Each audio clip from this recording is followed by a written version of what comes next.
স্বাগতম পক্ষে আপনাদের সাথে আছি আমি ইশরাত জাহান উর্মি। নারীর অধিকারের নানান বিষয় নিয়ে আমরা অন্য পক্ষে কথা বলে থাকি। আর এই অনুষ্ঠানে আমরা নারীর নিরন্তর মর্যাদা প্রতিষ্ঠার বিভিন্ন দিক নিয়ে কথা বলি নারীর সাফল্য ব্যর্থতা, এই সমাজে নারীর এগিয়ে যাওয়ার বিভিন্ন প্রতিবন্ধকতার দিক, আর সেই প্রতিবন্ধকতা পেরিয়ে নারীর এগিয়ে যাওয়ার প্রচেষ্টাকে তুলে ধরার চেষ্টা করি। নারীবাদ আর নারী অধিকার এই সমাজ এবং পুরো বিশ্বে কী চেহারায় আছে অন্য পক্ষ তা খুঁজে দেখে। নারী ও শিশু নির্যাতন আইনের সংশোধনী পাশ করে বিয়ের প্রলোভনে ধর্ষণের মামলার শাস্তি 7 বছর করা হয়েছে। নারী সংগঠনগুলোর সঙ্গে আলোচনা করেই এই সংশোধন করা হয়েছে বলে সরকার থেকে জানানো হয়েছে। এই আইন নারীর এজেন্সির জন্য কতটা সহায়ক? একজন পূর্ণবয়স্ক নারী কেন প্রলোভিত হবেন? আবার প্রতারিত নারীর আইনি প্রক্রিয়াই বা কী? আজ অন্য পক্ষে আলোচনা করব বিয়ের প্রলোভনে যৌনকর্ম এই বিষয়ে। সাথে আছেন ব্যারিস্টার সাবরিনা জেরিন, সুপ্রিম কোর্টের আইনজীবী, এবং আছেন নারীবাদী সংগঠক তৃষিয়া নাশতারান। স্বাগত আপনাদের দুজনকে। এই বিষয়টা একটু স্পর্শকাতর, যদিও এই বিষয় নিয়ে আমরা কথা বলেছি আগে। শুরুতে আমি আসলে আইন বিষয়ে তো জানবো, শুরুতে মনে হয় আইন বিষয়েই আমরা একটু জানি।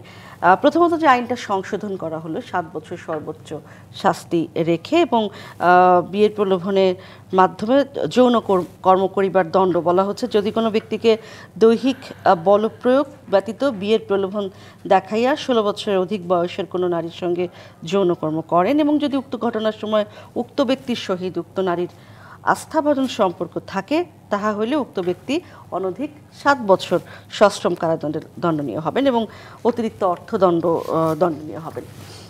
এই যে ধারাটি করা হলো সংশোধন, এই বিষয়টি নিয়ে আইনের দৃষ্টিতে আপনি কি মনে করেন যে এটা আসলে ঠিক কোন জায়গা থেকে এই সংশোধনীটা আনা হলো? এতে কি নারীর কতখানি সুরক্ষা আসলে নিশ্চিত হবে বলে মনে করছেন? ধন্যবাদ আমাকে আমন্ত্রণ জানানোর জন্য। বিষয়টি যেমন স্পর্শকাতর আপনি যেটা বললেন, আবার তেমনি ইম্পর্টেন্টও, কারণ মহিলারা, নারীরা, শিশুরা অনেকভাবে কিন্তু প্রতারিত হয়, এবং আইনে কিন্তু আগে এই বিষয়টা একটু অন্যভাবে ছিল, সেটা হচ্ছে প্রতারণার অ্যাঙ্গেল থেকে ছিল, এবং আমরা কিন্তু এখন পর্যন্ত প্রতারণার অ্যাসপেক্টেই কিন্তু মামলা করে থাকি, কারণ প্রতারণায় কিন্তু আপনার শাস্তির পরিমাণটা অনেক বেশি। কিন্তু আপনি এখন যে আইনটি আমাদের পড়ে শোনালেন, যেটি হচ্ছে বিয়ের প্রলোভন দেখানো, এই বিষয়টি আমাদের সমাজে যেটা দেখানো হয়, অনেক ক্ষেত্রেই পুরুষরা নারীকে ব্যবহার করার জন্য বা সমাজে প্রতিষ্ঠিত দেখানোর জন্য তাদেরকে অনেক সময় ভয়ভীতি দেখায়, অনেক সময় প্রলোভন দেখায়। প্রলোভন দেখায় কিসের জন্য? বা আপনার একটা প্রশ্ন আসছিল যে প্রলোভিত হব কিসের জন্য?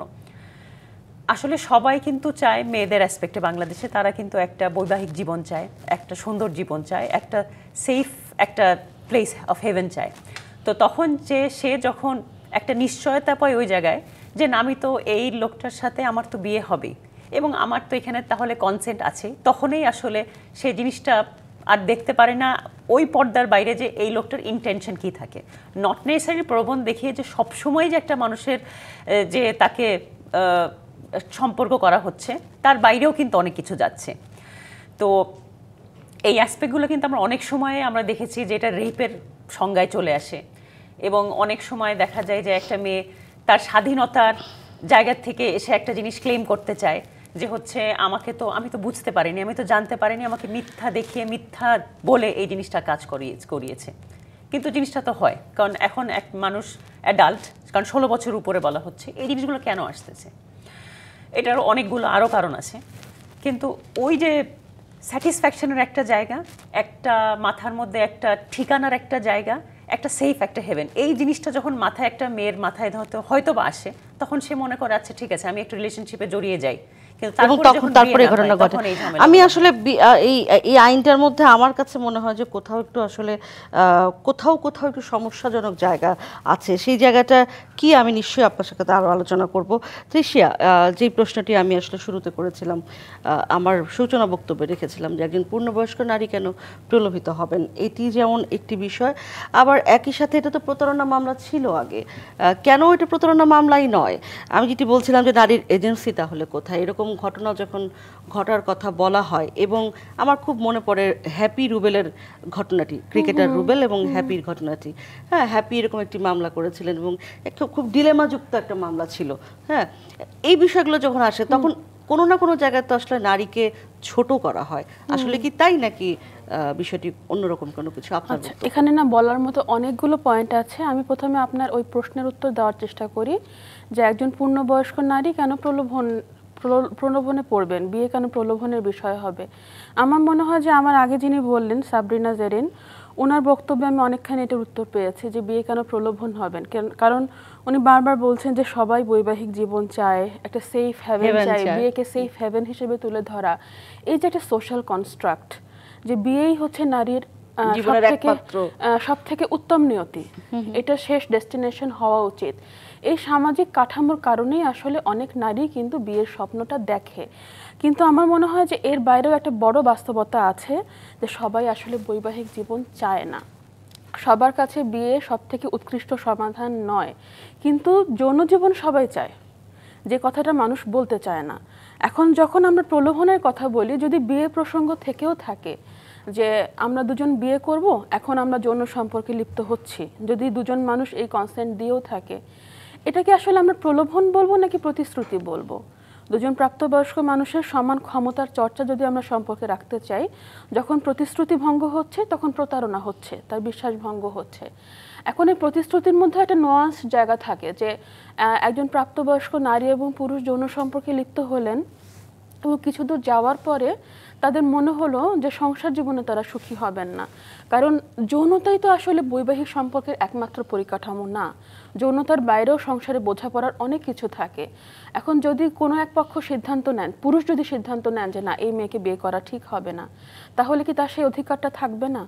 এই আইনে কিন্তু ধর্ষণ বলি বা প্রতারণা বলি, এই পুরো ব্যাপারটাকে দেখা হয়েছে নারী এবং শিশুর বিরুদ্ধে পুরুষের অপরাধ।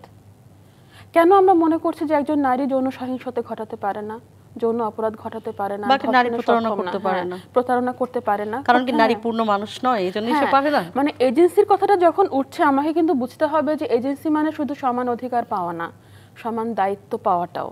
যদি আমি অন্যায় করি, সেটা সমান অ্যাকাউন্টেবিলিটিও আমার থাকতে হবে। তো এই জায়গায় আমার মনে হয় যে বেশ সমস্যাজনক বেশ কিছু টার্মিনোলজি এবং কিছু ধারা সংশোধনের সুযোগ এখনও রয়েছে, যে যাতে আমরা সেই প্রথাগত ধারণার বাইরে গিয়ে চিন্তা করি যে সবার জীবন, সবার দৃষ্টিভঙ্গি এক না, এবং এখন জেন্ডারের জায়গা থেকে ক্ষমতা কাঠামো নতুন করে দেখার, নতুন করে না, আমরা অনেক বছর ধরে বলে আসছি, এগুলো প্রকাশ্যে এসে কথা বলার দরকার আছে। কারণ যৌনতা, ধর্ষণ, এগুলো নিয়ে কথা বলতে আমরা ভীষণ দ্বিধাবোধ করি, এগুলো নিয়ে কথা বলার দরকার আছে। একদম। সাবরিনা জেরিন যেটি বলছেন যে যেখানে তৃষিয়া শেষ করছিলেন যে একজন পুরুষও কিন্তু এই ঘটনার ভিকটিম হতে পারেন এবং মিথ্যা মামলাও এক্ষেত্রে প্রচুর হয়। আমি হ্যাপি রুবেলের ঘটনা বলছিলাম যে আমাদের মনে হয়েছিল যে হ্যাপি আসলে ঠিক কী কারণে রুবেলকে বিয়ে করতেই চায়, এবং তিনি মামলা করলেন এই বিয়ের প্রলোভনে ধর্ষণের সেই মামলা। হ্যাঁ, এখানে কি পুরুষ অনেক সময় আসলে তার ভিকটিম হওয়ার সুযোগ থেকে যায় না এই ধরনের আইন যখন আসে, কেউ যদি মিথ্যা মামলা দেয়? হ্যাঁ, নিশ্চয়ই। কারণ পুরুষের তো না বলার অধিকার থাকতে হবে। ইনফ্যাক্ট আমাদের অন্য বক্তা যখন বলছেন, আমি এক্স্যাক্টলি এই পয়েন্টটাই লিখছিলাম যে হচ্ছে পুরুষরা কিন্তু অনেক ক্ষেত্রেই এই মানে মহিলার এটা অ্যাডভান্টেজ নিয়ে তারা পুরুষরা ডিসঅ্যাডভান্টেজে পড়েন। হ্যাঁ, একটা মানুষ, আমি ধরেন আপনার সাথে একটা সম্পর্কে লিপ্ত হতেই পারি, হলাম, এখন সে আমাকে জোর করে আমার সাথে বিয়ে করবে, আমি তাকে বিয়ে করতে চাইনি, এবং এরকম আমাদের কোনো আন্ডারস্ট্যান্ডিং বা এরকম ফুটিং কিছুই ছিল না, তখন ছিল, এখন আর ভালো লাগছে, হতেই পারে, এটা হতেই পারে। মানুষ মাত্রই তাদের চিন্তা, ধারণা, ইচ্ছে সবকিছুই চেঞ্জ হতে থাকে। এখন তখন অনেক সময় এসব ভুয়া মামলা হয়ে থাকে, এবং আমরা যখন লয়াররা যখন কোর্টে দাঁড়াই, আমার নিজেরই একটা এক্সপিরিয়েন্স মনে আছে। আমি একটা মামলায় জাস্ট দাঁড়িয়ে, এরকম বিয়ের প্রলোভন একটা কেস ছিল, আমি জাস্ট দাঁড়িয়ে বলছি, মাই লর্ড, এটা হচ্ছে হ্যাপি রুবেল কেসের মতন ঘটনা, এবং 1 মিনিটে আমি জামিনটা পেয়েছিলাম, আর কিছু বলা লাগেনি। তার মানে হচ্ছে দুই সাইডেরই কনসেন্ট ছিল। এরকম একটা হতে পারে, আমি just other side of the story বলছি, যে যেখানে আসলে ভিকটিম বানানো হচ্ছে। ইভেন কি আপনারা জানবেন যে হচ্ছে এই রেপের কেসেও আমাদের বাংলাদেশে কিন্তু কনভিকশন রেট হচ্ছে মাত্র 2%। কারণ অনেক ক্ষেত্রেই আসলে এটা মিথ্যা মামলা হয়, অনেক ক্ষেত্রে আবার মাঝ রাস্তায় মামলা শেষ হয়ে যায়, অনেক ক্ষেত্রে আসলে জিনিসগুলো ভুলভাবে উপস্থাপন করা হয়। তো সব মিলিয়ে আসলে যে ভিকটিম হয় কি হয় না, অনেক ক্ষেত্রেই হয়, অনেক ক্ষেত্রে হয় না, অফকোর্স হয়, কেন হবে না। এবং এই ব্যাপারে কিন্তু আসলে কোনো প্রতিকার নেই তাদের। এবং আরেকটা এক্সাম্পল দেই, এরকমও আজব আজব এক্সাম্পল আসে যেখানে ধরেন রোজার সময়, তখন কিন্তু সবাই সংযমে থাকে, সবাই বাসায় থাকে, ছুটির সময়। এরকম একটা মামলা হয়েছে, বাসার এক গৃহকর্মী মামলা করেছে, তার বাসার যে কর্তা সে তাকে হচ্ছে রেপ করেছে বা প্রলোভন দেখিয়ে এরকম করেছে, কিন্তু তার ওয়াইফও তার বাসায়, কিসের জন্য? কিছু টাকার লোভে। সো সব কিছুই আছে। এক জায়গায় যখন নারীর ক্ষমতায়ন, নারীর অধিকার এক জায়গায় আছে, তখন একটা ভিকটিমে পুরুষকে বানাবে সেই যে aspect যখন আছে। যখন একটা আইন সংশোধন করা হয় তখন তো এই সব আসপেক্ট মাথায় রাখা কথা উচিত। কিন্তু দেখা যাচ্ছে এই যে আমরা যেটা আমাদের আরেকজন বক্তা বলছিল যে অনেক কিছু এসছে, অ্যাটলিস্ট মডিফিকেশন তো হচ্ছে। আমরা এই যে আপনাদের মাধ্যমে আমরা যখন ডিসকাশন করছি, হয়তো এই জিনিসগুলো সবার কাছে আসছে, এবং এই জিনিসগুলো নিয়ে কথাবার্তা যখন হবে তখন মানুষগুলো কিন্তু, বা আমাদের ল অ্যান্ড অর্ডার এজেন্সি যারা আছে তারা কিন্তু এই জিনিসগুলো ইমপ্লিমেন্ট করে আস্তে আস্তে মডিফিকেশনের দিকে নোটে নিয়ে পূর্ণাঙ্গ আইনটা। আমরা একটা বিরতির সময় পৌঁছে গেছি, ফিরে এসে আসলে এই আইনটা নিয়ে আরো একটু কথা বলবো দুজনের সাথেই। অন্য পক্ষে একটা বিরতি নিচ্ছি, সাথেই থাকুন। আবার স্বাগত। অন্য পক্ষে কথা বলছি আজ বিয়ের প্রলোভনের যৌনকর্ম নারীর এজেন্সি কি, এই বিষয়ে। তৃষা, একটা বিষয় বলছিলেন, মানে সরকার থেকে বারবারই বলা হচ্ছিল যে বিভিন্ন নারীবাদী সংগঠনের সাথে নারী অধিকার কর্মী যারা আছেন তাদের সাথে আলোচনা করেই এই আইনটা করা হয়েছে। নারী সংগঠনগুলো কি এরকম একটা মত দিল? আমি ঠিক বুঝতে পারছি না। এটা আসলে আমারও প্রশ্ন, কারণ নারীবাদী সংগঠনগুলোর সাথে তো কম বেশি আমার যোগাযোগ আছে, অনেক বছর ধরে আমরা একসাথে কথা বলি, কাজ করি। তো কেন এই আইনের বিভিন্ন সমস্যাজনক শব্দ বা ধারাগুলো নিয়ে কারো প্রশ্ন ওঠে নাই, বা তাদের সম্মতি নিয়েই যে খসড়া চূড়ান্ত করা হয়েছে এমন কিছু আমি শুনিও নি। আমার কাছে একটু অবাক লেগেছে যে কেন এগুলো নিয়ে কেউ প্রশ্ন তোলেনি, বিশেষ করে যে প্রলোভন প্রসঙ্গে কিংবা বলাৎকার শব্দের ব্যবহার নিয়ে, বা এই বয়সের ব্যাপারটা নিয়ে। যেমন ধরুন 16 বছরের ঊর্ধ্বে কোনো একজন নারীকে যদি আমরা পূর্ণবয়স্ক ধরি, এই প্রেক্ষাপটে 16 বছরের একজন নারীর সঙ্গে যদি 18 বছরের একজন পুরুষের সম্পর্ক থাকে এবং বিয়ের প্রতিশ্রুতিও দিয়ে থাকে তারা পরস্পরকে, সেখানে সম্পর্কের সমীকরণ যেমন 16 বছরের একজন নারীর সাথে যদি 60 বছরের একজন লোক যৌন সম্পর্কে লিপ্ত হয়, সেখানে কি সমীকরণ এক হবে না? সমীকরণ কি আসলে এক হবে? কারণ ওখানে কিন্তু অনেক ধরনের ভয়, ভীতি, প্রলোভন বা গ্রুমিং যেটাকে বলে সেটা ইনভলভ হওয়ার সম্ভাবনা অনেক বেশি থাকে। সামাজিক সাংস্কৃতিক যেই ক্ষমতার চর্চা। তো নারীবাদী সংগঠনে যারা অনেক বছর ধরে নারীবাদী আন্দোলনের সঙ্গে যুক্ত আছেন, এই নোয়ান্সগুলো, এই ইন্টারসেকশনগুলো তো উপেক্ষা করার কোনো কারণ নাই। তো আমার মনে হয় এই প্রশ্নটা আসলে জেগেছে যে কারা এখানে আলোচনা করেছেন এবং তারা কতটুকু সম্মত ছিলেন এই খসড়ার সঙ্গে। আমি আবারও ফিরবো আপনার কাছে, নারীর এজেন্সি নিয়েই আমি শেষ করতে চাই। তার আগে সাবিনা জেন, আপনি যদি একটু বলেন যে আমরা আসলে আলোচনাটা করছি একেবারেই আমাদের শহুরে নারী যারা মোটামুটি প্রিভিলেজড নারী তাদের কথা মাথায় রেখে, তাদের কথাটাকে চিন্তা করে, কিন্তু ওই যেটা আমরা বিরক্ত বলছিলাম যে একজন গ্রামের সাধারণ নারী যে আসলেই মনে করে যে বিয়েটাই তার জন্য একমাত্র মুক্তির পথ, তার জন্য আসলে এই আইনটা কি খানিকটা সুবিধা দেবে কিনা? নিশ্চয়ই নিশ্চয়ই। আসলে গ্রামের মেয়েরা দেখেন আসলে অনেক কিন্তু অল্প বয়সে বিয়ে হয় এখনো, কিন্তু যতই আইন হোক 18 বছর, আপনি এখনো দেখবেন 13 বছর 14 বছর হলেই বাবা মা পাগল হয়ে যায় বিয়ে করার জন্য। মেয়েরা এখনো গ্রামের দিকে বার্ডেন হিসাবে কনসিডার করা হয়, এটা সত্য, কঠিন হলেও সত্য। এবং তাড়াতাড়ি কিভাবে তাদেরকে বিদায় দেয়া যায়, এবং তাদের মধ্যেও কিন্তু ওই মাইন্ড সেটআপটাই কিন্তু থাকে যে হচ্ছে আচ্ছা আমার বিয়ে হয়ে যাবে, কোথায় বিয়ে হলে ভালো হয়। সো এই সেটআপটা কিন্তু এখনো মাইন্ড সেটআপটা আছে, বা যৌতুক কিন্তু এখনো দেয়া হয়। সো সব মিলিয়ে যখন একটা ভালো জায়গায় সে মনে করে যে আমি যেতে পারবো, বা আমি একটা ভালো ছেলের সাথে সম্পর্ক করছি, সে তার ইন্টেনশন কি আমার আর দেখার আসলে উপায় থাকে না। তখন এই মেয়েগুলোকে যদি আসলে ইউজ করার জন্য ইউজ করা হয়, যে তাকে ভালোবেসে তার সাথে সম্পর্ক করার জন্য সম্পর্ক করা নয়, নিশ্চয়ই তার জন্য একটা সুন্দর একটা প্ল্যাটফর্ম, কিন্তু যে বা একটা জায়গা সে যেখানে একটা কমপ্লেন করতে পারবে যে আমি তো তাকে ভালোবেসেই বিয়ের উদ্দেশ্যে আমি গিয়েছিলাম, আমি সারা জীবনটা তার সাথেই থাকবো বলেই তো জায়গাটায় গিয়েছিলাম, না হলে আমি যেতাম না। তো সেই জায়গা থেকে কিন্তু একটা বিশাল বড় তার প্রোটেকশন চলে আসে। বাট আমি একটু আগে যেটা বলছিলাম যে আমাদের আইনে কিন্তু প্রতারণার জায়গাটা আগে ছিল। আমি একদম শেষ করব এই তথ্যটা দিয়ে বা এই আলোচনাটা দিয়ে। তার আগে সে আবারও এজেন্সির কথা আমরা বারবার বলছি এবং এটা বারবারই বলা দরকার আসলে, যেটা আসলে নারীকে এক ধরনের ছোট করার জায়গা। সে আমি যতই বলি না কেন গ্রামের সাধারণ নারী ইত্যাদি ইত্যাদি, এবং একই সাথে কখনো কখনো যে পুরুষেরা আসলে ইনোসেন্ট তাদেরকে এক ধরনের বিপদে বিপদে ফেলে দেওয়া। এই বিষয়টি নিয়ে আসলে কাজ করা দরকার কিভাবে?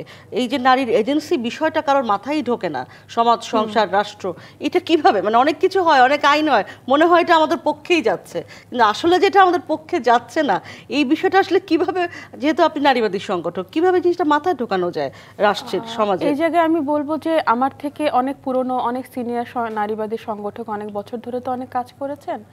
আমার মনে হয় যে কাজটা করা হয়নি বা কম করা হয়েছে, যেটা আমি এখন করতে বলবো, আমাদের না আরেকটু সত্য বলা দরকার।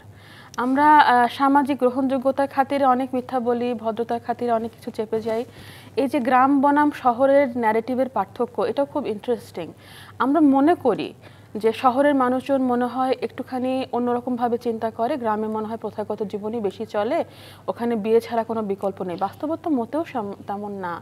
গ্রামে প্রাইভেসি বা ব্যক্তি জীবনের বাউন্ডারি আরও বেশি লুজলি কানেক্টেড, আরো অন্যভাবে কাজ করে এবং যৌনতাও সেখানে খুবই ইন্টারেস্টিং ভাবে কাজ করে। অনেক কিছু আমরা জানিও না, যৌন স্বাধীনতা ওখানে মানুষ অন্যভাবে উপভোগ করে, যেটা কিনা সামাজিক প্রেক্ষাপটের কারণে গোপন রাখা হয় বেশি, মানে আমাদের ধারণার মধ্যে হয়তো নাই। তার মানে এই হচ্ছে না না যে বিয়ের আগে বা বিবাহ বহির্ভূত অবাধ যৌনতা সেখানে উপস্থিতি নেই। এই কারণে আমি বলছি যে আমাদের না একটু সত্য বলা দরকার। বিশেষ করে নারীর এজেন্সি যখন আমরা চর্চা করতে চাই, একটু নারীকে একটা সেফ স্পেসে নিয়ে জিজ্ঞেস করা দরকার যে সে কেমন যৌন জীবন চায়, সে কেমন বৈবাহিক জীবন চায় এবং সম্পর্কের কাঠামোটাকে সে কিভাবে দেখতে চায়। কারণ আমরা নারীকে যতটা অবলা মনে করছি অতটা নাও হতে পারে, হয়তো বা আইন তাকে সেই ক্ষমতাটা দিচ্ছে না, কিন্তু ব্যক্তি জীবনে এজেন্সি চর্চা কিন্তু অনেক ক্ষেত্রেই আছে, এবং সেটা গ্রাম শহর সব জায়গায় যেখানেই হোক না কেন সেটা কিন্তু আছে।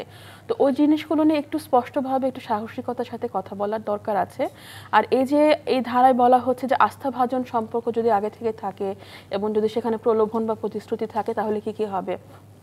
যদি নারী পুরুষের মধ্যে আস্থাভাজন সম্পর্ক না থাকে, এমন তো না যে একদম প্রতিশ্রুতিবদ্ধ প্রেমের সম্পর্কের বাইরে মানুষ যৌনতা করছে না, তাও তো না। হ্যাঁ, ওয়ান নাইট স্ট্যান্ড হতে পারে, ফ্রেন্ডস উইথ বেনিফিট হতে পারে, আমরা ইংলিশে বলছি, কিন্তু গ্রামেও এই ধরনের সম্পর্ক থাকতে পারে যে এক রাতের জন্য কারো ইচ্ছে হলো যৌন সম্পর্কে লিপ্ত হতে, সেক্ষেত্রে তো অন্যায় হওয়ার সুযোগ আরো বেশি থাকে, কারণ সামাজিক গ্রহণযোগ্যতা নাই এখানে এই নারীর সাথে অন্যায় হলে তখন তার বিচারটা সে কোথায় চাইবে।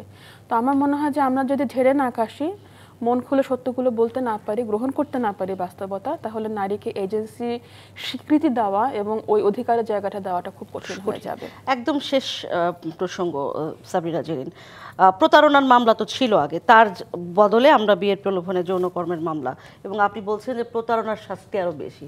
তাহলে কেন প্রতারণা থেকে আমরা বিয়ের প্রলোভনে ধর্ষণের মতো একটা এরকম একটা মানে হাস্যকর একটা জিনিসে আমরা আসবো, যেখানে প্রতারণার মামলাই করা যায় এবং করে বেশি শাস্তি দেওয়ানো সম্ভব? তাহলে যেই কারণে আমি প্রথমে বলেছিলাম এবং আমাদের বিরতির সময় বলছিলাম, মানুষ কিন্তু প্রতারণার মামলাই করে থাকে, এই সেকশনে কিন্তু দেখা যাবে যে বেশি মানে বেনিফিট পাচ্ছে না, বা যেহেতু সাজা কম।